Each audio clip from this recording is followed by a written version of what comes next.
क्या अल्लाह ये चाहता है कि आप अपनी जान खतरे में डाल दें? नहीं, हमारा रब जालिम नहीं है। वो तो अर्रहमान है, यानी बड़ा मेहरबान, निहायत रहम करने वाला। उसकी मोहब्बत और रहमत का कोई हिसाब, लिमिट नहीं है। कुरान में अल्लाह साफ ऐलान करता है, युरीदुल्लाहु बिकुमुल युसरा वला युरीदु बिकुमुल उसरा, यानी अल्लाह तुम्हारे साथ आसानी चाहता है, सख्ती नहीं चाहता। लेकिन याद रहे, आसानी का मतलब यह नहीं कि हम बहाने बनाने लगें।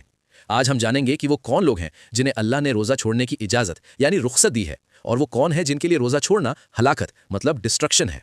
इस्लाम फितरत यानी नेचर का दीन है। शरीयत ने 4 तरह के लोगों को रोज़ा छोड़ने की इजाज़त दी है। इसे गौर से सुनिए ताकि आप अपनी या अपने घर वालों की जान जोखिम में ना डालें। नंबर 1, मुसाफिर। अगर आप सफ़र तकरीबन 78 किलोमीटर से ज़्यादा पर है तो आपको इख्तियार है, चाहे तो रोज़ा रखें चाहे तो छोड़ दें, लेकिन जो छोड़ा है उसे बाद में रखना होगा। इसे क़ज़ा कहते हैं। नंबर 2, बीमार।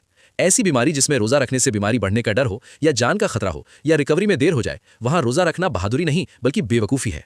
अल्लाह की दी हुई छूट को कबूल करें और ठीक होने के बाद क़ज़ा रखें। नंबर 3, हामिला और दूध पिलाने वाली माएँ। अगर माँ को अपनी जान या अपने बच्चे की सेहत का डर हो तो वो रोज़ा छोड़ सकती हैं। जब हालात ठीक हों तब वो उन रोज़ों की क़ज़ा पूरी करें। इस्लाम माँ की ममता की कदर करता है। नंबर 4, बहुत बूढ़े लोग, एक्सट्रीमली एल्डरली। वो बुजुर्ग जो इतने कमज़ोर हो चुके हैं कि अब उनमें रोज़ा रखने की ताकत नहीं रही और ना ही भविष्य में ताकत आने की उम्मीद है। उन पर रोज़ा माफ़ है, उन्हें क़ज़ा भी नहीं रखनी, उन्हें सिर्फ फ़िदिया देना है, यानी हर छोड़े हुए रोज़े के बदले एक गरीब को 2 वक्त का पेट भरकर खाना खिलाना, बस। अब आते हैं हमारे नन्हे मुन्ने बच्चों पर।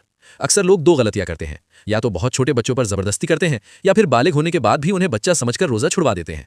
दोनों गलत है। अगर आपका बच्चा छोटा नॉन बालिग है, 7-8 साल का है, तो उस पर सख्ती हरगिज़ न करें। उसे डराकर या मारकर रोज़ा न रखवाएं। सहाबा का तरीका यह था कि वो बच्चों को आदत डालवाते थे।